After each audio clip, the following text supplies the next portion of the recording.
você remover. Alguns são mais complicados. Alveolite. Vera, o que é alveolite? Inflamação do alvéolo. Isso. O que mais? Ajuda aí, gente. O que é alveolite? O nome é inflamação do alvéolo. Um alveolite seco, um alveolite, eu não lembro nada. É uma complicação pós-cirúrgica. Pós-cirúrgico. Isso aí. O que acontece numa alveolite? Sim. O que mais? Ó, alveolite é uma... Dor. Como que é a dor? Quantos dias após a extração vem essa dor? Depois de uma semana, talvez, ou menos. Menos. 3 dias. De 3 a 4 dias. Então, ó, sintoma da alveolite é bem clássico. Como a Vera já respondeu pra gente, a alveolite é a inflamação do alvéolo.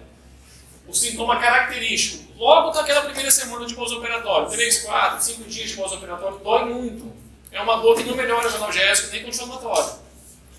E aí você olha pro local, não está nem tão feio assim. A dor, às vezes, é desproporcional ao aspecto da ferida. Tá? Mas, independente disso, você pode ter uma ferida com aspecto ruim. Você pode ter necrose óssea, você pode ter um alvéolo seco, porque o tecido de granulação saiu, não reteve coágulo direito. Ou então você pode ter... Aí essa seria a alveolite seca. Você pode ter um alvéolo com tecido de granulação todo desorganizado, a gente chama de alveolite úmida. Então as duas geram muita dor. Tá? E aí, alguns autores, inclusive, falam que a alveolite pode ser o início de uma osteomielite, ou potencialmente pode virar uma osteomielite. Eu pensei que poderia transformar numa coronarite. Não, uma pericoronarite? Não, mas é diferente. Uma pericoronarite é o quê? É uma inflamação em volta de uma coroa. Coronarite vem de coroa, de dente. Então você tem que ter uma coroa, entendeu? Um dente em erupção para ter essa inflamação.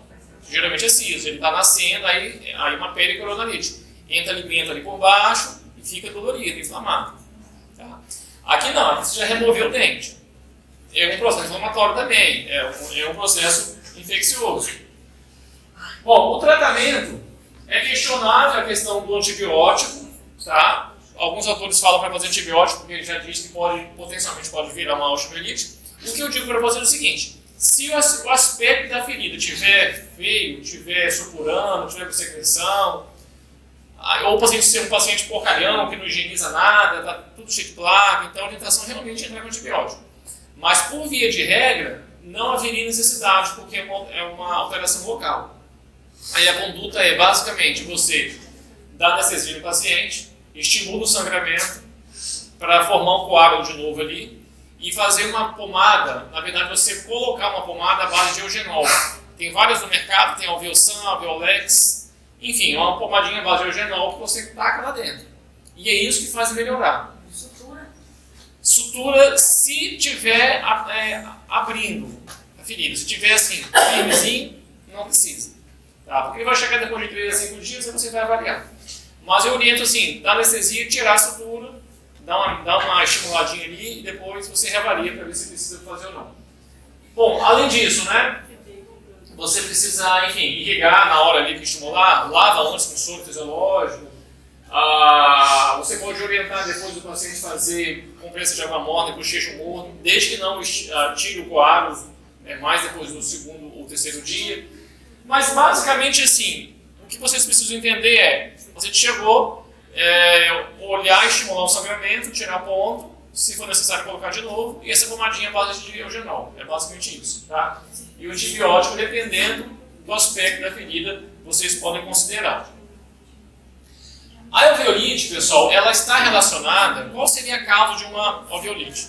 Ela está relacionada a, por exemplo, uma cirurgia contaminada, a boca do paciente toda séptica, com placa, com tártaro, ou então paciente que não higienizou direito, fumante também, ou então paciente que fez muito bochecho e o coágulo saiu no início da cirurgia, isso pode ser também.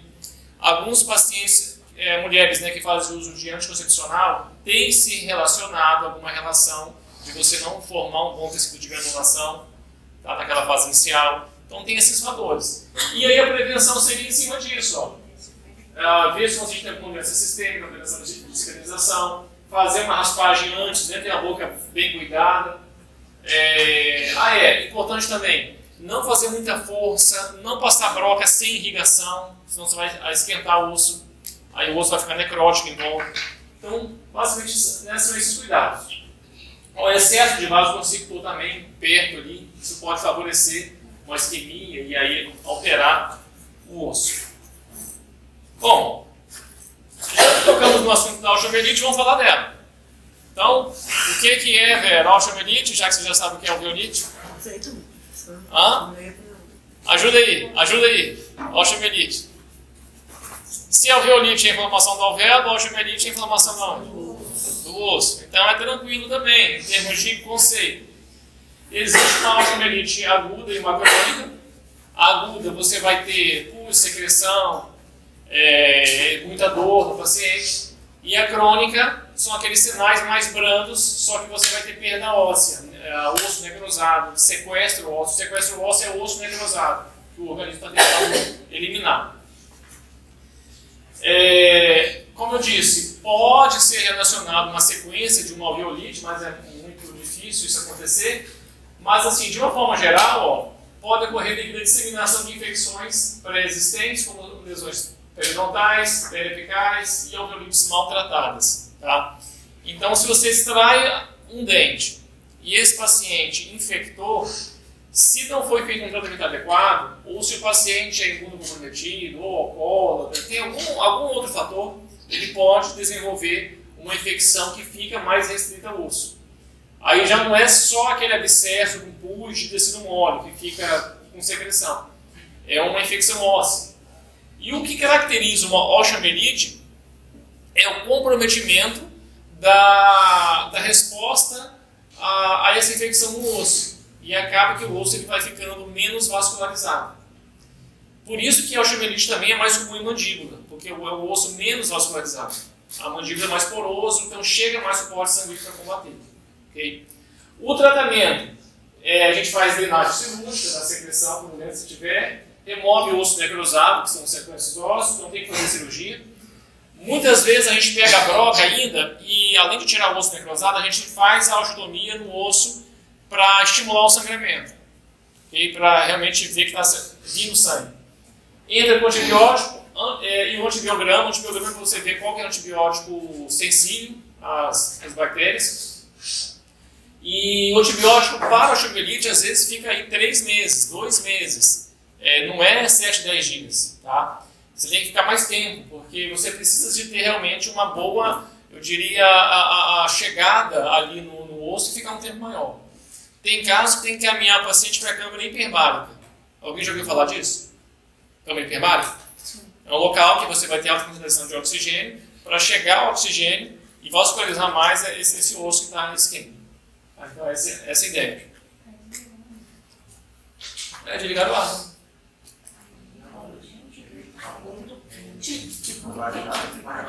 Você está com o controle aí? Aqui, ó. Isso aqui, pessoal, é um osso necrosado. E aí a gente tem que eliminar esse osso necrosado, faz um debridamento, retira aquilo ali. E, enfim, depois que tira esse osso necrosado, passa a broca ainda no osso que está lá remanescente para estimular. Ó, o osso necrosado. Quando chega nessa situação, é recomendado a gente mandar para o maxilo, né? Sim. Porque aí envolve um tratamento cirúrgico maior e ter uma experiência para poder conduzir o caso. Entendeu? Porque você vai ter que ter experiência com antibiótico, com a cirurgia, tem que saber como abordar. Tem casos que a gente encaminha para um infectologista para estar junto da gente. E não é uma amoxicilinazinha que você vai fazer. Você tem outras drogas. Você tem aí ceftriaxona, tem vancomicina, enfim, medicações mais pesadas. E às vezes tem que internar o paciente, ou então ele fica com acesso, fica fazendo medicação com acesso em casa, vai lá e faz. Tá? Então é mais chato um pouco isso aí. Ó, uma alveolite, será que é uma osteomielite? Um sequestro ósseo ali. Então o osso está exposto, tem que tirar aquilo ali, dar uma limpada, uma debridada, né? Suturou de novo. Enfim, Talvez a grande dúvida, pessoal, seja aquele iniciozinho da osteomielite. Quando a osteomielite já está, isso aqui é enorme, é osteomielite. Você já sabe o que é, tá? Agora aqui não, você fica com aquela, é uma osteomielitezinha, não é? Então você fica com aquela dúvida, tá? Então às vezes é melhor você entrar com antibiótico logo, para não ter risco de progressão. Bom, aspecto radiográfico. Na aguda, que você vai ter muita secreção, não deu tempo ainda de ter maiores transformações no osso, então não vai ter muita diferença. Na crônica, vocês vão ver o aspecto radiolúcido e radiopaco, um osso mais radiopaco, que é o sequestro ósseo, uma área radiolúcida ou radiotransparente delimitando, tá? esse osso necrosado. Prevenção. Como ideia geral, anamnese pré-operatório, saber se o paciente é imunocomprometido, antibiótico pré-operatório, e nunca operar uma área que está com infecção ativa. O paciente está com sinusite, vou extrair o dente superior? Não. O paciente está com abscesso, já posso agora extrair o dente? É melhor drenar, entrar com antibiótico, depois programa a extração. Então tem esses cuidados aí que a gente tem que ter numa programação de cirurgia. Pessoal, está muito rápido ou está tranquilo? Tá. Paralisia, eu já falei para vocês. Me lembra aí. Quando que pode acontecer uma paralisia facial? Em qual anestesia? Na epitélio mandibular. Por que acontece?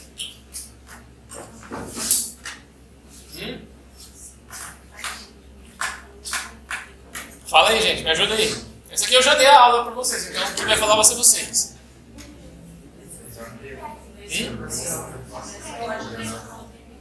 Não é parestesia, é paralisia facial. É lesão no nervo, professor, lesão no nervo. Não. Facial não é do gênero. Facial, um é o quinto e o outro é o sétimo. Eu esqueci quem é quem. Facial é o sétimo, né? O gênero é o quinto. Tá. Então são dois nervos diferentes. Lembra aí, gente? Se você fizer a técnica pteromandibular e o anestésico, ao invés de ir para o nervo mandibular, ele vai lá para cima e vai para o nervo motor facial. Aí ele, ao invés de fazer uma anestesia, que seria no nervo alveolar, ele vai fazer uma paralisia. Nervo motor, pessoal, se o anestésico cair nele, não vai ter anestesia, porque o nervo motor, o nervo não é sensitivo, então vai ter paralisia. Né? Da mesma forma, quando você faz anestesia na epitélio, você não vai ter paralisia no alveolar inferior. Ele não é nervo motor. Você vai ter anestesia. Se você lesar ele, você vai ter parestesia. Se você lesar um nervo motor ou se infiltrar com anestésico, você vai ter paralisia. Entendeu os termos? Tá. Então, lembrar, se você errar a técnica e a epitélio ir lá para cima na parótida, vai por trás do ramo e sobe, vai fazer uma paralisia temporária. E a parestesia, que eu já adiantei então para vocês de novo, é quando tem uma lesão de um nervo sensitivo. No caso, o alveolar inferior, que ele vai para o lado, para o mento, que é mais comum. Tá? Quando que acontece? Obviamente, numa extração de um dente do arco inferior, né? Ó, terceiro molar. Isso aqui, ó, é o nervo passando. A grande maioria dos terceiros molares inclusos tem uma relação próxima com o nervo alveolar. Pode estar em contato ou não, aí depende do caso, mas geralmente está bem próximo. Okay? A parestesia, geralmente, ela fica ali, caso gerou a parestesia, né? Ela fica ali logo no primeiro dia, pode ficar semanas e meses. Se deu aí meses sem tratamento, um ano e não melhorou nada, é provável que não vai melhorar mais. Tá? Mas assim, no início tem tratamento e a gente vai mostrar para vocês. Os cuidados. Numa extração dentária, não vai extrair o dente, agora eu vou curetar. Se o dente não tem lesão, pessoal, não tem que curetar. Primeiro, o molar inferior você pode utilizar o nervo alveolar. O molar superior você vai fazer uma comunicação bucosinusal. Então você vai inspecionar, vai ver o alvéolo. Ó, aqui, você lavou, aspirou, olha, você vai conseguir ver o nervo. Vai sair curetando? Não vai. Aqui você pode curetar a distal do terceiro molar, que fica o capúsculo pericoronário. Tá? Vou mostrar aqui, ó, extração de um terceiro molar inferior, pertinho dele. Extraiu o dente, e aí pode fazer uma parestesia. Deixa eu quebrar, acho que é esse caso aqui, inclusive, deixa eu passar aqui. Ó, fez uma parestesia, extração, o dente foi removido e a paciente fez uma parestesia. Mas depois eu volto a falar sobre isso aqui, deixa eu vir aqui agora. Bom, um outro detalhe, pessoal, que muitos autores mostram em alguns artigos, tem livro, que numa radiografia você consegue supor a proximidade do nervo. A radiografia é 2 dimensões, então você nunca vai saber. Se tiver uma linhazinha assim contínua, não está encostado no nervo. Se tiver, por exemplo, um abaulamento aqui no meio, está encostado no nervo. Eu sempre tive dificuldade com isso aqui. Eu não consigo ver esses abaulamentos 100%. E que a gente olha aqui, ó. Você olha isso aqui, você vê, será que está abaulado ou não? Você não tem uma precisão de imagem, né? E como nós temos hoje tomografia, nem se preocupe com esse tipo de orientação aqui, já vai para a toma. Muito mais fácil, muito mais nítido. Então você vai, enfim, vai ver o terceiro molar e vai avaliar a proximidade deles. Tem uns cortes, né, as numerações. Eu falo que tomografia é igual pão de forma, todo fatiadinho. Nessa visão panorâmica, aí você pega uma fatia e olha assim, a banda, né, dele. Então esse aqui, as fatias. Então, por exemplo, aqui, ó, o número, deixa eu ver que esse aqui é 45. Vou chutar um número aqui, vamos supor que esse aqui é o número 50. Aí eu venho aqui no número 50 e eu vou ver aqui, o canal está cá embaixo. Ó. E você vai percorrendo aqui até, olha aqui, ó, lá nas raízes ele está mais perto. Ó. Geralmente, no nível de terço médio vertical da raiz, ele começa a encostar praticamente no nervo. E um detalhe importante é ver se você está vendo o osso cortical do canal mandibular. Uma coisa é o nervo e outra coisa é o canal em volta. Tá? Então, dentro do canal mandibular, você tem o nervo, a artéria e a veia. Tá? E é importante que, se o canal mandibular estiver íntegro, o risco de lesão é muito menor, porque você tem canal ali protegendo. Tá? Só que em boa parte dos casos não tem canal ali no teto, já está encostando ali em alguma das raízes. Enfim, isso aqui vocês vão ter aula de extração de sisos no mês que vem. E aí, numa tentativa de extrair o dente terceiro molar, você pode, uma droga, enfim, lesar o nervo. Se isso acontecer, tem tratamento e geralmente resolve. Assim, eu felizmente nunca tive nenhum paciente meu que teve parestesia permanente. Eu tive aí talvez, contando nos dedos, a pior ficou uns 3 meses, 4 meses com parestesia. E aí foi indo, sumiu, zerou. Tá? Então, se você extrai o dente e o dente dá uma empurradinha no nervo, sabe o que acontece? Deixa eu contar aqui. Ó. Se eu colocar a minha alavanca aqui, eu empurro o dente e o dente empurra o nervo. Eu faço uma dissecção, osteotomia. Se eu não encostar no nervo e o trauma ao nervo for apenas essa pressão, isso assim, pode gerar uma parestesia, mas vai ser temporário. Tá? Agora, se eu colocar o instrumento, cortar, passar broca, aí complicou. Tá? Aí pode virar permanente. Com quanto tempo de parestesia você usa com laser com laser? Quando passar o efeito da anestesia e você realmente diagnosticar a parestesia, ou seja, no dia seguinte. Já pode iniciar. Já pode iniciar. Primeiro que o paciente vai embora, né? Você não vai saber. Eu sei que você liga, ó, e aí, passou a anestesia? Se ele falar, não, doutora, ainda está anestesiado. Você operou de manhã à noite, olha, a sua anestesia foi boa, ainda está anestesiado. Então já é para anestesia. Então você já poderia entrar. Uma dica também, fez uma cirurgia e você viu que estava perto, quem tiver laser já faça laser no paciente no consultório. Tá?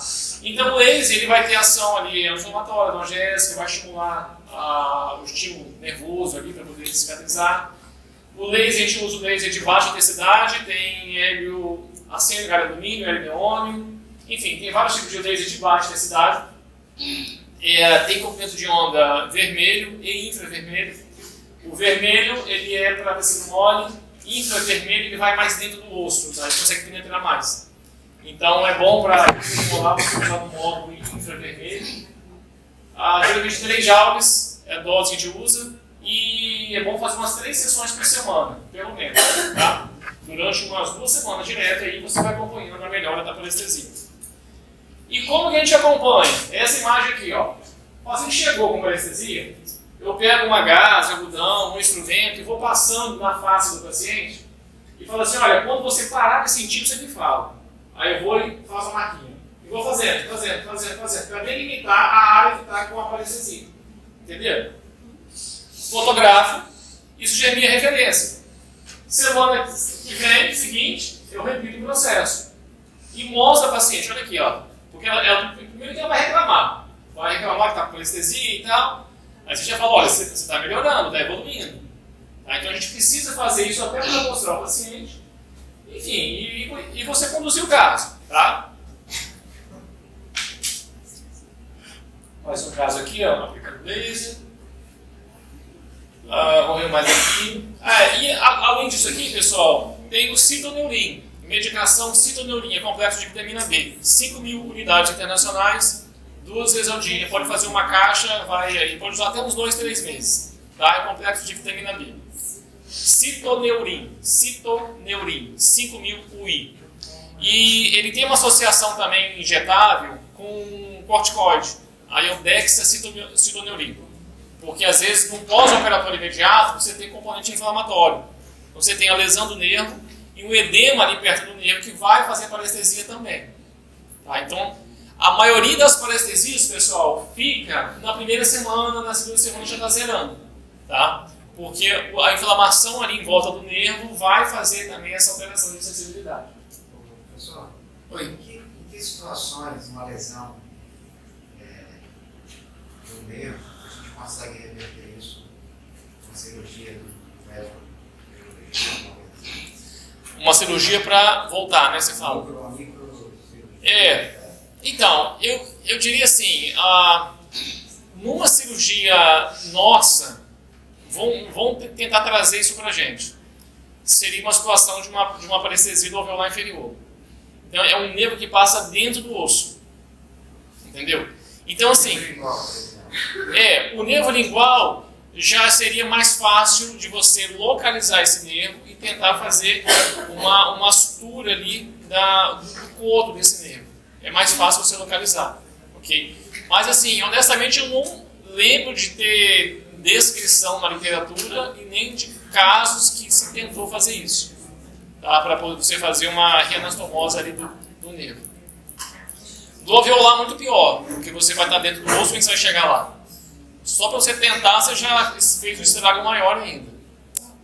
Mas existe. Eu fiz uma cirurgia num paciente que tinha um ameloblastoma. E na cirurgia de ameloblastoma a gente tem que fazer uma ressecção. Você não tira só do osso, você tem que cortar. A gente cortou o côndilo e aqui no corpo da mandíbula. E o nervo alveolar passava no meio da lesão. Aí eu tirei a lesão e o nervo ficou lá sobrando. O nervo saiu. Só para vocês terem ideia, eu peguei uma serra e passei no meio da mandíbula assim. Tá? E aí ficou o nervo cortado. Aí eu tirei o tumor, o nervo cortado, eu peguei um fiozinho bem fininho e suturei o nervo, trazendo para o restante da mandíbula, do canal mandibular. Tá? Esse paciente, depois de uns 3, 4 vezes, ele falou que quase não tinha parestesia. Então foi mais ou menos isso. Foi uma microcirurgiazinha, mas na verdade foi o mesmo processo. Entendeu? Mas funciona. Bom, é planejamento, pessoal. Ó, então cuidado, não sondar alvéolo, enfim, você tem que ter cuidado. Lipotímia. Vamos ver a aula. Lipotímia eu já falei na aula passada. Na aula de acidentes de anestesia. Quem lembra aí, o que fazer se o paciente desmaiar? O que vocês vão fazer? Por alguma sobrecarga emocional. O que vocês têm que fazer? Sai correndo? Desmaia junto? Levanta as pernas. O que mais? Dá uns tapas na cara assim, joga a cara, dá uma sacudida. Gás com álcool. Ó, primeira coisa a ser feita é levantar as pernas do paciente. Posição de Trendelenburg. É a primeira coisa mesmo, porque o sangue já vai vir todo para a cabeça. Tá? Ele está lá na cadeira, você já pega, já baixa, já vai no botão lá do equipo, baixa a cabeça, levanta as pernas e manda o secretário ainda levantar as pernas do paciente. Tá? Além disso, afrouxar a veste do paciente, ver se ele está voltando, qualquer coisa seja entra com oxigênio. Tá? Ventilar o ambiente. Tem que ter no consultório. Tem que ter no consultório. Tá? Cilindrozinho de oxigênio, vai ter a válvulazinha, regula 2 litros por minuto. Tá? Pessoal, assim, ó, a gente ensina para vocês a odontologia que é o correto. E aí vocês veem, alguns já vêm de várias experiências aí, de clínicas aí aos montes, que na verdade nem campo de cirurgia vai ter que tirar o oxigênio. Então é difícil a gente, né, falar. E cobra R$10 para tirar o dente, então como é que você vai ter? 50, né? 50 reais, né? E aí como é que você vai ter um campo, vai ter um oxigênio, vai ter uma estrutura ali, tá? E o pior, quem trabalha direito, tem isso tudo, fica com a agenda vazia, para piorar, porque o paciente não vai lá fazer, porque tá caro. Tá? Então cabe aí vocês sobreviver nesse mercado, mantendo tudo que é correto de ser feito. Vamos lá. E aí, pessoal, você tem que controlar a ansiedade do paciente, não tapar os instrumentos, enfim, manter um clima ali mais tranquilo diante de uma cirurgia que ele vai fazer. Tá? Alguém de vocês tem medo de tirar sangue? Hã? Tem medo? É normal, né? Sentir um friozinho. Então imagina, o paciente tem medo na hora de fazer a cirurgia. Então ele vai chegar lá e vai ficar mais apreensivo. Se sentir dor, pior ainda. Outra dica, na hora da cirurgia, não deixa o campo tapando só o olho não. Enfim, tem uma comunicação verbal com o paciente, senão você vai tirar o campo, acabou a cirurgia, vai desmaiar desde o primeiro momento que você começou a operar. Então vocês têm que ter essa interação com o paciente. Tá? Ver se ele está vivo, você está aqui respondendo. E aí, tudo bem? Tá doendo? Acabou a cirurgia, o cara já está.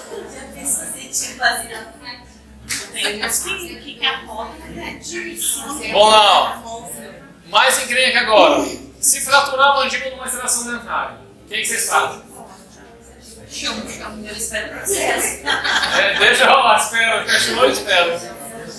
Vamos lá, mas olha só.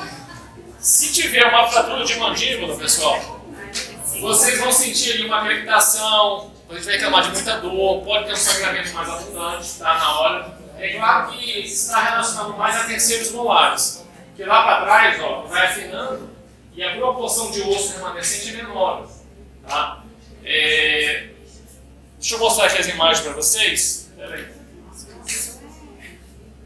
Olha aqui, essa aqui é uma fratura de mandíbula, só para mostrar. Essa imagem aqui, ó, terceiro molar, olha um pouquinho de osso remanescente. Pessoal, cirurgia de terceiro molar de siso, potencialmente pode ter fratura de mandíbula. E não é tão raro, não. Tá? Eu já operei várias vezes, assim, pacientes que fraturaram operando em outro local, e aí a gente operou. Tá? Esse caso aqui, ó, não dá para ver muita fratura, ó. É uma fratura sem deslocamento. Fraturou, trincou o osso, vamos dizer assim, mas não separou. Não houve deslocamento.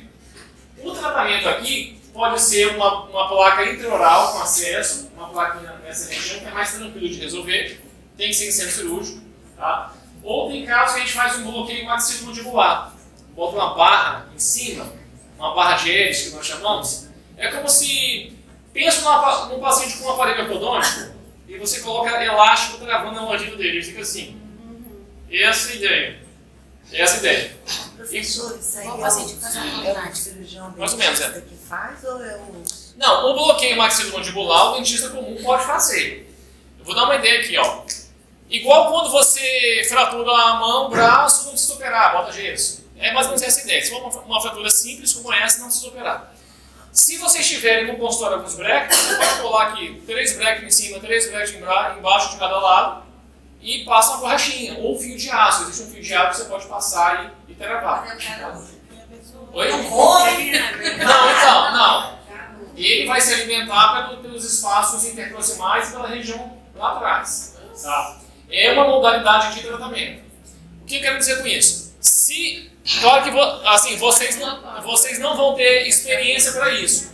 Se eventualmente tiver uma fratura de mandíbula no transoperatório, a orientação é o quê? Faça uma bandagem, pega uma atadura mesmo. Cadê? Deixa eu ver se tem aqui. Tinha um caso aqui. Não, é na parte de ATM que eu vou mostrar para vocês. Enfim, pega uma atadura, passa na cabeça do paciente, faz uma bandagem para ele assim, não mexer muito a mandíbula, imobilizar. Aí você encaminha para um cirurgião. Tá? Se você tiver no consultório algum bracket para colar e fazer essa contenção, essa imobilização, pode fazer. Ok? Claro que além disso, vocês vão encaminhar esse paciente para um cirurgião no mesmo dia. Tá? Entre em contato para poder dar seguimento. Tá bom? Agora, se for uma fratura maior, ó, uma fratura com deslocamento, que não fique assim, ó, desloque bem. Deixa eu ver se tem aqui, ó. Se for pela vertical. Aqui, ó. Assim você fala? Então, ó, deixa eu horizontal, fraturou, deslocou. Essa aqui vai precisar realmente abrir por fora, tá? Vai ter que fazer uma cirurgia de verdade, tá bom? Se conseguir fazer uma contenção, perfeito, se não, faz só uma imobilização, tá? Para tentar dar um conforto melhor ao paciente. E fazer tomografia, enfim, a gente vai conferir o diagnóstico. Prevenção, gente. É boa técnica. Se o dente estiver muito duro, não vai sair no chão, assim, tem que fazer dissecção, tem que fazer osteotomia, tá? O problema é que às vezes quem está aprendendo não tem ainda a percepção se está muito duro ou se é normal aquilo. Também se você não fizer um pouquinho de força, o dente não sai. Se fizer um pouquinho de força a mais, fratura a raiz. Se fizer muita força, fratura a mandíbula. Tá? Então a orientação é assim, tem uma boa técnica. Outra coisa, dente incluso, nunca usa fórceps. Na verdade, eu não uso fórceps em terceiro molar. Nunca, nem erupcionado. Tá? A gente entra com osteotomia, usa as alavancas, para não forçar muito. Então essa é a ideia. Agora, a boa notícia é que é muito raro acontecer. E é bem provável que vocês nunca vão fraturar a mandíbula de ninguém. Isso é a verdade. Tá bom? É muito provável isso, tá? Que vocês nunca vão fraturar uma mandíbula. Em contrapartida, é provável que algum dia vocês vão fraturar o túbio. Tá bom? O túbio do maxila. Tá? O túbio de maxila, pessoal, quando fratura, vem o osso junto da raiz. E para piorar, vem o assoalho de seio. E olha aqui, ó. Vem toda essa porção distal aqui. O problema da fratura de túbio, imagina a cena, ó. Vamos pegar dente erupcionado, paciente de 38 anos, grande, forte, mastiga bem, vai estar duraço o osso. Vocês vão fazer cirurgia, cinesmotomia normal, fórceps, alavanca, vai trocando, não consegue, o dente não mexe, aí você escuta um crackzinho, leve. Será que quebrou a raiz? O que aconteceu? Você fica assim, né? E aí você já está com mobilidade. Legal. Dente da vida. Mas não quebrou a raiz. Fraturou o túbio. E você continua a luxação. Você não sabe ainda que fraturou o túbio. Você vai para vestibular. Aí quando vem, já rasga a mucosa. Lá no palato. Perto da artéria palatina, já começa a ter uma hemorragia. Entendeu? Por quê? Na fratura do túbio, pessoal, é isso que acontece. A gente, na hora, clinicamente, você não tem certeza, nem a gente tem certeza que a gente opera, se o dente luxou, normal, ou se o osso quebrou. Só que a gente percebe que a gente vê tudo em cima mexendo. Eu coloco o dedo lá no fundo do vestíbulo atrás e sinto mexer lá em cima. Tá? E aí? O que fazer agora? Tá? Se você continuar, você pode lacerar a mucosa. E aí você tem uma hemorragia associada, que é pior ainda. Bom, deixa eu falar o que vocês vão fazer aqui agora. Aqui os exemplos, ó. Olha o tanto de osso que tem. Isso aqui tem até pouco, ó. Dente isolado no ar, com perigo também, porque está mastigando, o osso fica duro em volta.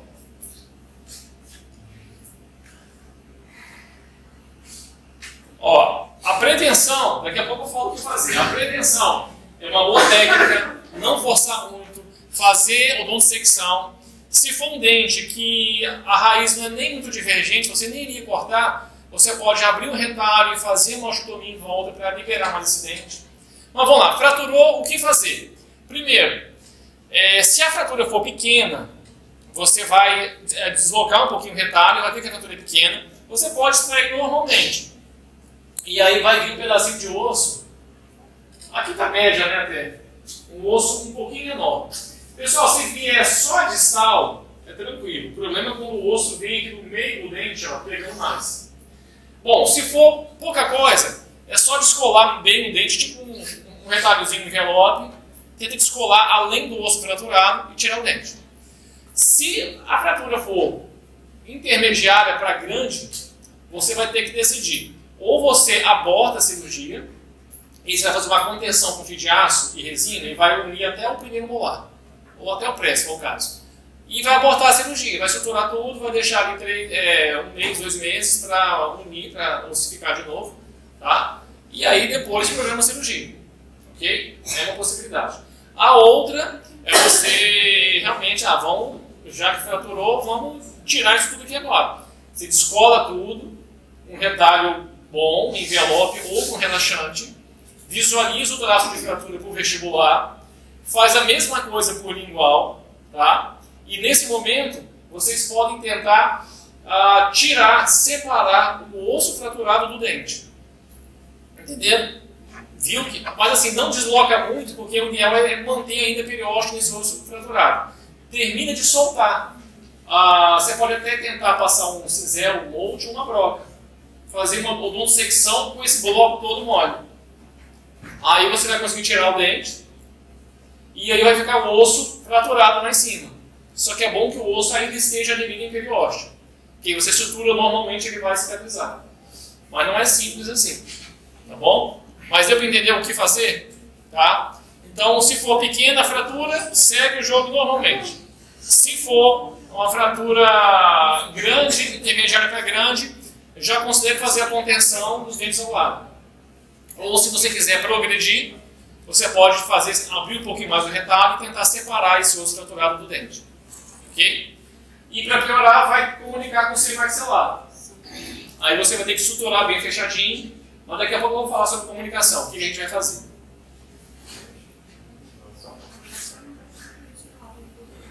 Pessoal, vou fazer a chamada aqui, ó. Dá uma pausazinha de 1 minutinho para fazer a chamada.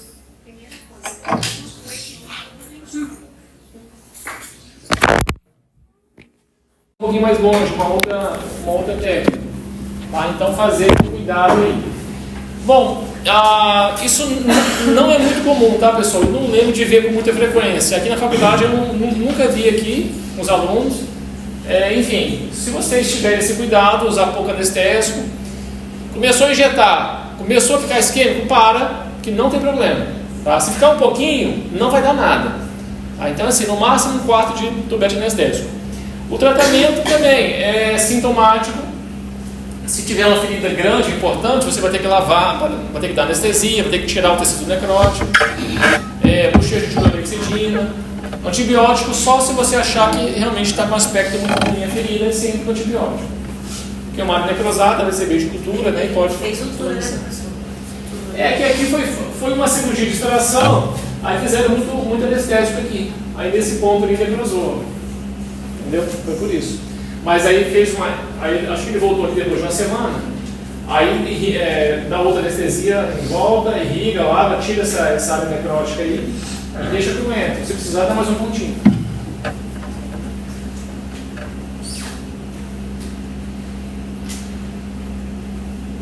Luxação de ATM, isso aqui é interessante.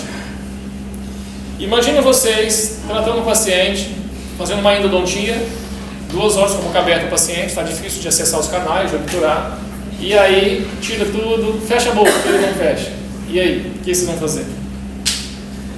Deixa eu mostrar para vocês aqui.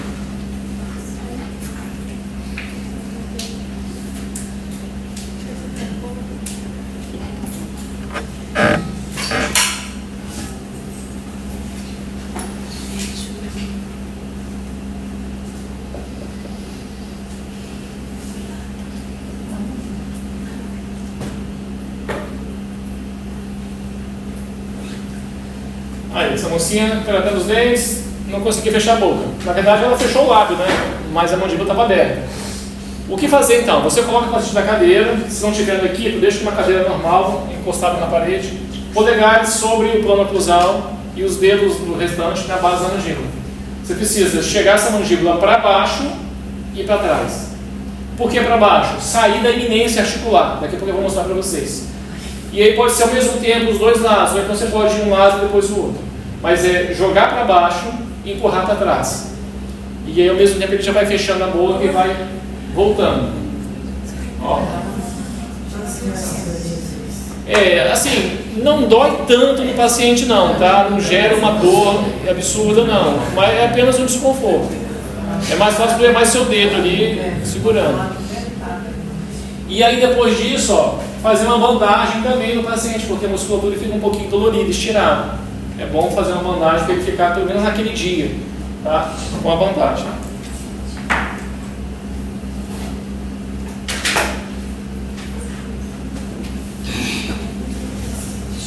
E aí, ó, você pode entrar também ó, com analgésico, anti-inflamatório,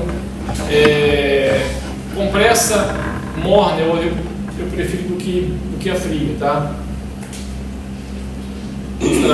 E aí, fazer a bandagem. Essa seria mesmo para uma fratura de mandíbula, algo mais ou menos assim, tá? Para tentar estabilizar um pouquinho a mandíbula do paciente. Por que fazer bandagem? Para dar uma estirada, fica dolorido, você deixa o paciente com mais conforto, tá bom?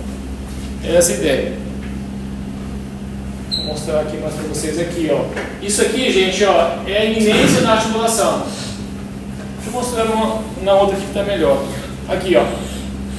Quando a gente abre a boca, a mandíbula, há uma rotação do côndilo na cavidade glenoide, na fossa. Se abre muito, aí já tem a translação, vai sobre a eminência. E na luxação passa da eminência e não consegue voltar. Por isso que eu tenho que baixar para descer da eminência e depois você chega para trás. Tá? É essa a ideia.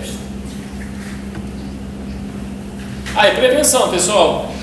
Evitar fazer muita força, né? Em cirurgia em especial, né? Se for um molar inferior, vai lá com fósforo na mandíbula, a mandíbula para lá e para cá, né? E o osso móvel, são duas articulações, então você pode traumatizar a mandíbula aí fazendo só isso. É bom estabilizar também a mandíbula do paciente assim, ó, enquanto vocês também estão fazendo. O colega auxiliar segura um pouco assim o rosto do paciente, isso pode ajudar. Comunicação bucosinusal. Cansaram, pessoal? Essa aula é bem chatinha mesmo, daqui é muita coisa, tá bom? E são várias coisinhas curtinhas que eu vou dando as dicas.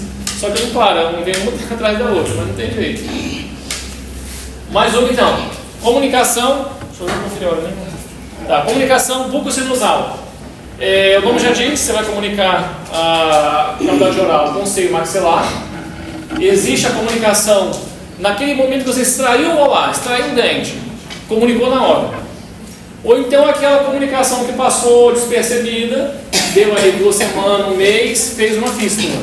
Tá? Houve uma continuidade do epitélio. Então a gente vai ter a comunicação do transoperatório, recente, que você está vendo ali, e a fístula que é tardia. Vamos lá, diagnóstico. Como você vai ter certeza que houve a comunicação? A primeira delas é a inspeção. Você vai lavar o alvéolo, aspirar lá dentro, você vai ver um buraco lá em cima, um buraco negro ali, né? Essa parte negra ali já é o seio maxilar. E você vai ver o tamanho dessa comunicação que é importante para o tratamento. Outra coisa é a manobra de Valsalva. Que manobra é essa? Tapa o nariz do paciente, manda ele fazer pressão para suar o nariz. O ar não vai sair, porque você está apertando. Só que vai para o seio maxilar, vai fazer pressão no seio maxilar e vai sair pelo alvéolo, se tiver a comunicação. Então você vai ver, por exemplo, se botar um espelhinho, vai embaçar o espelho. Se tiver com sangue, vai fazer umas bolhazinhas ali. Tá? Então isso você consegue ter ideia, né, se houve essa comunicação. Em caso de fístula, já tardia, né, se você jogar água na boca do paciente e mandar fazer bochecho, vai sair lá no nariz, por dentro. Às vezes ele relata, estou almoçando, vem arroz, enfim, vem alimento que sai pelo nariz, em caso de maiores comunicações, em fístula. Tá? Não na recente acabou de acontecer. Tá, sem falar também, em termos de diagnóstico, em exames por imagem, né? Raio-X, tomografia, você vai ver a perda de continuidade do assoalho do seio, aquele ossozinho cortical. E se for fístula, aquela tardia, o paciente vai ter sintomas de sinusite, é bem provável, que vai infectar o seio, porque está entrando alimento, a secreção na cavidade oral. Tratamento. De diagnóstico, ok, né, pessoal? Tratamento. 3 possibilidades. Se a fístula, aliás, se a comunicação recente ali for bem pequenininha, se você olhar lá no fundo do alvéolo, tiver ali 2, 3 milímetros, uma sutura normal já resolve. Tá? Uma sutura convencional. Faz um ponto X e deu. Porque você tem o alvéolo inteiro ali, vai formar coágulo, vai ter tecido de granulação e vai estar resolvido. Se for em torno ali de 4 milímetros até uns 5, aí você vai ter que dar pontos a mais. Dá um X, dá um 8, dá mais uns 2 simples, para ter certeza que o coágulo vai ficar em posição. Ok? Se for acima de 6 milímetros, você vai ter que abrir um retalho vestibular ou palatino e puxar a gengiva para cobrir isso tudo. Tá? Então, se for uma comunicação maior, de 6 milímetros para cima, você vai ter que fazer retalho. Tá bom? Para cobrir. Aqui mostrando então, ó, um retalho cobrindo, ó, uma comunicação. Abre o retalho vestibular com a incisão relaxante, pode ser 1 ou 2, e puxa tudo para cobrir. Às vezes a gente ainda pega a bola de bichar. Eu vou por dentro do retalho, passo o lucinador, acho a bola de bichar, tipo uma chectomia, e puxo ela. Ela fica ainda presa, mas aí eu traciono ela sobre o osso aqui. E depois eu venho com o retalho por cima, tá? Para ser mais uma área ali de proteção. Tá, em caso de, deixa eu ver aqui, ó, isso aqui já é uma fístula, tá? Numa fístula, eu preciso avivar os bordos da ferida, porque houve uma comunicação aí do epitélio lá para cima. Então você aviva os bordos e faz o retalho. Aqui o retalho, ó, vestibular puxando, ó. E esse caso aqui, eu vou mostrar um retalho palatino. Aqui é uma fístula. Além de ter a comunicação, jogar a raiz lá para dentro. Olha a perda de continuidade, ó, da cortical. Fez uma sinusite associada, então tem que tratar a sinusite, tem que tirar o corpo estranho. Foi feito um acesso na parede anterior de seio maxilar para tirar a raiz. E tirou vários tecidos de granulação juntos. Tá? E para fechar a fístula, foi feito um acesso palatino. Uma incisão aqui, englobando a artéria palatina e girando esse retalho, para fechar a fístula. Lembra daquela aula de retalho, dos princípios de retalho, que a base tem que ser maior? Lembram disso? Isso aqui não precisa seguir. Nesse caso, a base do retalho está pequenininha, mas aqui eu tenho artéria palatina, então não há problema. Então, quando você tem um vaso, uma artéria no retalho, não há problema. A artéria está aqui, ó. Essa área vai ser evidente. Então pegou o retalho e girou. Esse retalho é mais traumático, a cirurgia é mais pesada um pouco. Eu prefiro sempre fazer os retalhos vestibulares. Bom, prevenção sempre boa técnica, tá, pessoal? Planejamento, ter ideia da relação com o seio maxilar, avisar o paciente, esse tipo de coisa. Vamos mais, tem mais, está todo mundo cansado aí, sexta-feira à noite, aula de complicação. Se você estiver extraindo o dente e jogar o dente dentro do espaço submandibular, quando isso acontece? Em molares. Numa extração dentária, se tiver um retalho lingual, ele pode descer entre o retalho e o osso, e lá para baixo. Então lembrem, depois quando vocês estiverem com a mão limpa, coloca o dedo aqui lá atrás por lingual. Vocês vão perceber que o lado lingual é mais fininho o osso do que o lado vestibular. E você pode escorregar lá com o dente e cair lá embaixo. Tá? Se isso acontecer, tem que operar abrindo por fora aqui. É difícil a gente acessar por dentro. A não ser que seja palpável, né? Bom, isso aqui eu nunca vi acontecer com ninguém próximo de mim. Eu já fiz várias cirurgias que o terceiro molar, assim, a raiz, né? A gente corta a coroa, aí a raiz ela vai lá e volta.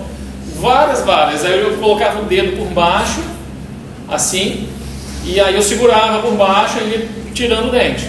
Porque a gente empurra mesmo. Tem casos que é bem perigoso de acontecer. Esse aqui, introdução do dente no espaço pitérico maxilar. Esse aqui aconteceu no curso que eu estava aula. Essa foto aqui foi de paciente nosso no curso. Tá? O aluno tirou o terceiro molar, feliz da vida, acabou a cirurgia, foi lá pegar o instrumento. Quando voltou, cadê o dente? Para onde é que foi o dente? Engoliu? Não engoliu. Aspirou? Não aspirou. Foi para o seio maxilar? Ninguém sabe. Aí chamou o monitor não achou. Me chamou, eu olhei, procurei, não achei. Pedi uma tomografia e aí, olha, aqui estava o dente. Aí foi feito um acesso.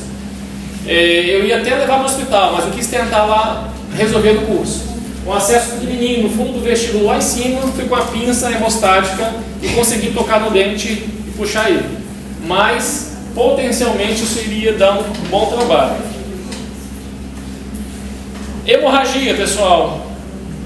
Eu já dei aula para vocês, já de hemorragia. Vocês sabem o que fazer? Se sangrar? Sente e chora. Pessoal, ó, existem algumas situações que realmente é emergência da emergência. Hemorragia é uma delas, a aspiração de cobiça também é outra. Então aqui você vai tremer na base, mas vai ter que resolver o problema, tá? Sangramento. Primeira manobra é compressão com gás. Enfia gás lá no alvéolo, no tecido mole, tenta pinçar se for tecido mole. Geralmente, claro que você tem que saber se está tudo bem, né, em relação à população, mas é visualizar o sangramento. Se for tecido mole, vocês vão fazer pinçamento, cauterização, sutura, enfim. E se for tecido duro, no alvéolo, por exemplo, vocês podem fazer o hemostop, que é uma esponja de colágeno, você coloca no alvéolo e depois sutura, ou então a cera para osso. Se for sangramento abundante lá no fundo do alvéolo, só a cera para osso vai resolver. Eu tive uma cirurgia que eu extraí o siso, na hora o sangue jorrava. Tá? E aí eu botava gaze, 1, 2, 3 gases, apertando e puxando no alvéolo e ia brotando. Deixei 5 minutos, melhorou mais ou menos, tirei a gás e começou tudo de novo, assim, desesperador. Só que o paciente com anestesia local, né? Você tem que resolver, senão ele vai aspirar aquilo ali, vai tossir, vai virar uma bagunça. E aí pensei em suturar, mas se eu suturasse ia continuar um sangramento interno ali, e talvez não ia resolver tanto. E aí só resolveu com a cera para o osso. Aí eu tirei as gases todas, vindo, e aspirando e já com a cera jogando lá dentro. Ela veda a área do alvéolo, o forame que está vindo. Então realmente em toda cirurgia, pessoal, toda cirurgia de siso tem que ter a cera para osso e um hemostop. Tá? É o seu seguro ali que você precisa ter, porque se tiver um sangramento importante, nada vai resolver, com exceção da cera para osso. Aqui só para ilustrar, ó, é uma cirurgia de acesso de fratura de mandíbula, extraoral, mas a gente fez um pensamento de vaso sanguíneo. Isso dificilmente precisa fazer dentro da boca, mas fica aqui o vídeo para vocês terem entendimento como que acontece. Cadê? Foi? Não.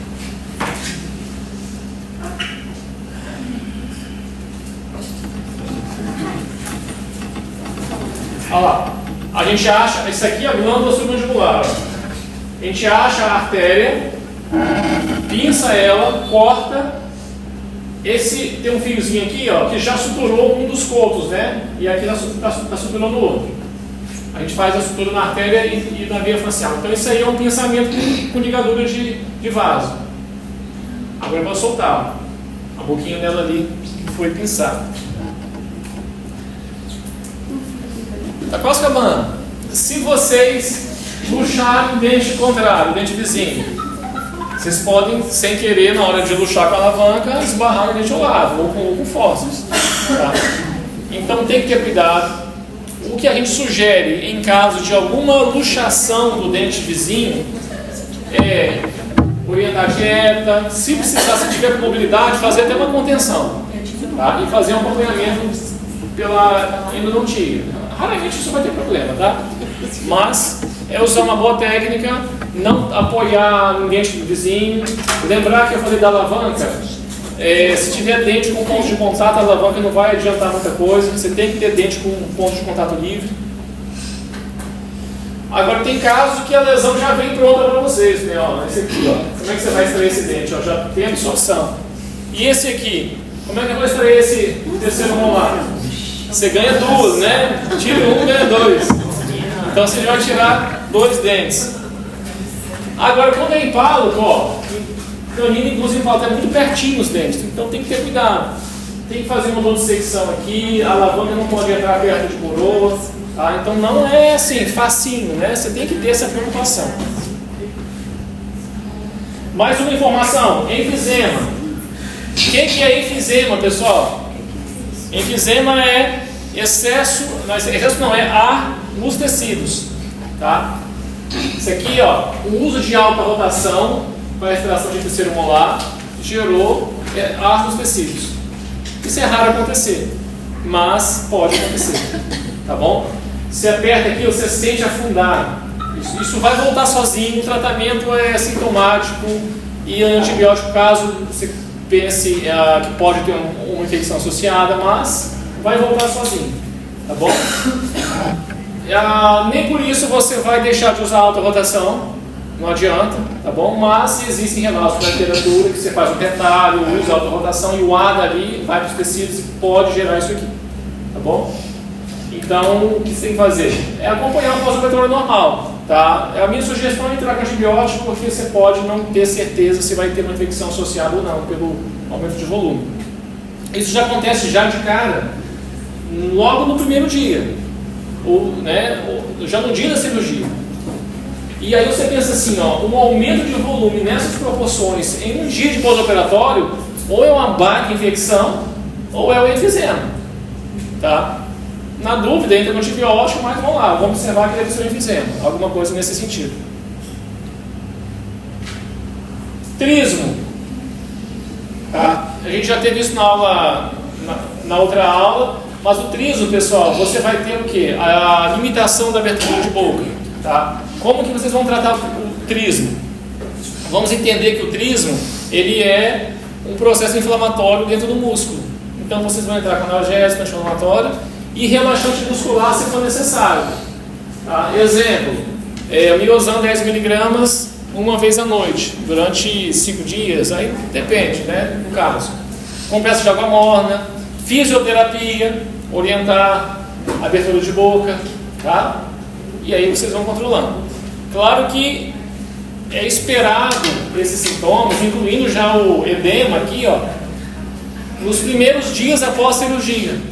2, 3 dias, lembra que eu dei aula de cicatrização? Até o 5º dia, todos esses sintomas inflamatórios, incluindo trismo e edema, são esperados. E aí vocês vão entrar com analgésico, anti-inflamatório, relaxante muscular se for trismo, tá? E aí, se passar disso, pense que pode ser alguma infecção, mas você pode manter o antibiótico. Mas, geralmente, até o 5º dia é um processo inflamatório normal. Gelo nos 2, 3 primeiros dias, depois começa a jogar morna. Pode entrar com laser também. Ó, gelo. Claro que se você faz uma cirurgia rápida, com uma boa técnica, o pós-operatório vai ser proporcional à sua cirurgia. Tá? Se você lacerou tudo, demorou 3 horas para tirar um dente, você vai ter um baita de edema. Então a técnica vai influenciar no teu resultado. Já perto de acabar, hematoma e equimose, eu falei na outra aula. Hematoma acumula sangue lá dentro, equimose dá uma espalhada, não tem acúmulo. Tá? A gente, dependendo da situação, você pode pensar em antibiótico se tiver um hematoma realmente grande formado. Mas geralmente não precisa. E você faz gelo ali inicialmente e depois começa a jogar morna após o 3º, 4º dia. Tá? Lembrar que no início tem cor mais de sangue, né? Roxo, vinho, vermelho, e depois vai esverdear, fica mais amarelado com o passar do tempo. Então aqui, ó, já uma fase relativamente recente, né? Mas começa já a ter a degradação ali dos glóbulos vermelhos, já está ficando essa alteração de cor. No geral vai até umas 2 semanas. Ó. Pronto, pessoal, acabamos. Ufa, tá? Só para lembrar então, ó. antes do paciente. Era feito. Antes, só uma coisa da sociedade. Só para lembrar, pessoal, toda cirurgia tem que ter termo de consentimento, falar de quais riscos podem acontecer. Eu sempre falo, quando você vai andar de avião, na hora que o camarada lá começa a falar, se o avião cair, vai ter a boia aqui, você vai vir com medo, né? As massas vão cair. Se você falar de uma forma mais formal, o paciente vai sair correndo. E eu já cansei de ver alguns vídeos dos camaradas fazendo brincadeira, né? Aparece um videozinho lá dos patinhos nadando, eles com o pé de pato na massa de snorkel, caso o avião caia no mar. Então, assim, você consegue passar essas informações de uma forma tranquila. Então, assim, olha, o termo de consentimento é de praxe, tem que fazer, raramente acontece, pode ficar tranquilo, mas eu tenho que te falar que isso pode acontecer, pode, mas não é comum. Então, assim, vocês precisam explicar ao paciente de uma forma tranquila. E tudo que vocês avisam ao paciente antes é uma explicação. Não falou nada, deu ruim depois, vai ser uma desculpa. E você não soube fazer. Tá? Então, qual que é a minha ideia e fica a dica para vocês? Vocês estão em treinamento de cirurgia. Vocês vão formar logo aí, daqui a uns anos, 1 ano, 2 anos, não sei, 3 anos, 2, né? Enfim, comecem a fazer as cirurgias que vocês têm segurança e que potencialmente vocês consigam resolver os problemas. Tá? Ou, se não conseguirem, ter acesso a pessoas que vão ajudar vocês ou para operar junto, ou então para resolver um problema. A extraída está sendo rolada, deu uma comunicação um pouco sinusal, o que eu faço? Socorro. Né? Enfim, você vai ter que ter acesso às pessoas para poder tentar dividir ali um pouco de responsabilidade. Tá bom? Não, eu vou desligar esse telefone. E é isso, pessoal. Então, P2, vamos embora para a prática. A gente tem